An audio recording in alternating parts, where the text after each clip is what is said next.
Hey class, I'm back. Let me finish up the graphing of the exponential functions. Before you left class, I made sure you copied this table right here to show that this is what I'll be using as a table. These are my x values that I'll be using.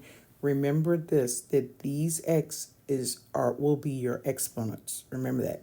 This will be your exponent. So the exponential function will not say x raised to a power. No. Your x will be the exponent on these graphs, okay? So we have two graphs that we're going to complete, and that's it when it comes to the graphing part, okay? Now, you all, we graphing number one and then also number two, okay? So we have one and two that we're graphing. Look at our A. Our A here is this. Our A here is this. Now remember, it has to be a positive number. That's what I said, it has to be a positive number. And depending on what our A is, we know how our graph is going to be. So here's our A. Because it's bigger than 1, it's going to be an increasing function. We know that. Our A here is between 0 and 1, so it's going to be a decreasing, so it's going to fall like that, okay? Now, you all, look at this right here. You see to my x, I have something attached to the x. It's have something -1. That tells us how a graph going to move. Same thing, when we have something added to our x, that tells us where it's going to move and how it's going to move. You all, right? If I have x -1, right? We set it equal to 0. That gives us what? X equals 1. That means it's a positive 1, so our graph will shift to the right 1 unit from the original, okay? And the original is what I gave you here. Is everybody with me? So this is the original. It will shift 1 unit to the right, okay? Now let's do it, okay? I'm going to plug in this. Remember, these are all my x's. This my x. So my x goes here, okay? So y'all, let's look what it is. If I plug my x in there, that gives me 3 raised to the -3 minus 1, which is 3 raised to the -3, which is 1 over 27. That's what it gives me. In other words, this fraction is closer to 0. Simple as that. The next one, look at what it is. 3 raised to the -1 minus 1, which equals 3 raised to the -2, which is 1/9. Okay? Hope everybody with me there.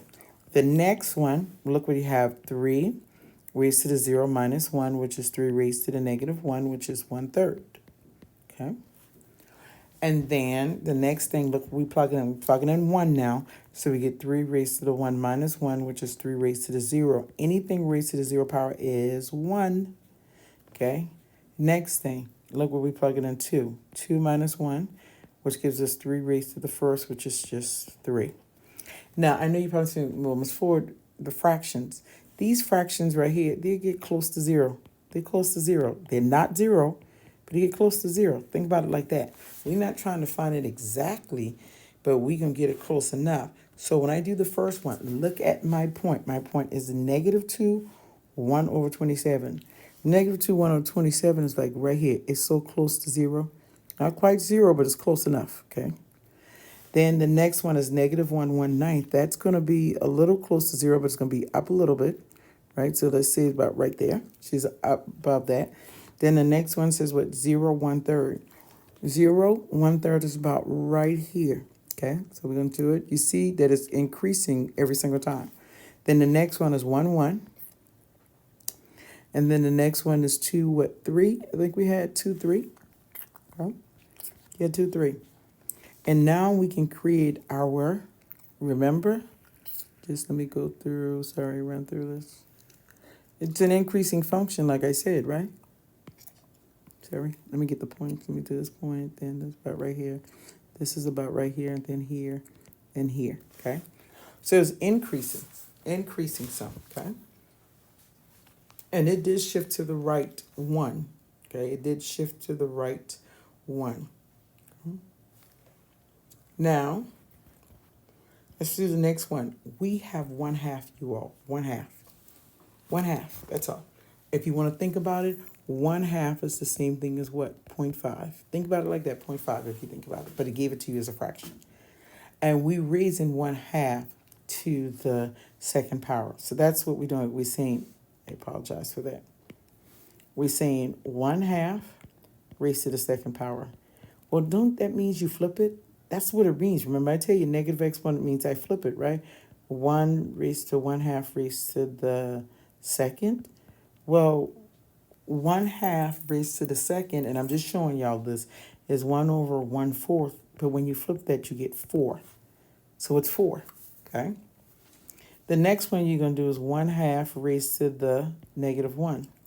Well, we flip it. 1 over 1/2. Well, when you flip that, that gives you 2, okay? Now, 0 is our exponent 1/2 raised to the 0. Remember, anything raised to the 0 power is what? 1. Always. So next thing is our exponent is 1. So we're saying 1/2 raised to the 1, which is just 1/2. The next one is 1/2 raised to the second power, which is 1/4. Okay? Now, all we got to do is graph this. Let's graph this real quick. Let's plot this. We get negative 2, 4, which is right here. All right, and then we get negative 1, 2 is here. Then we get 0, 1. And then we get 1, 1/2, which is 1 and 1/2 should be right here. And then 2 and 1/4 is to be right there, okay? And you all see that it's a decreasing function. Y'all should be able to see that it decreases. It's going downwards. Yeah, should be going downwards, yeah. Decreasing function, okay? So not that much to, graph because we used to graphing, but just showing you how it would look. One was increasing, one was decreasing based on the actual number for A, okay?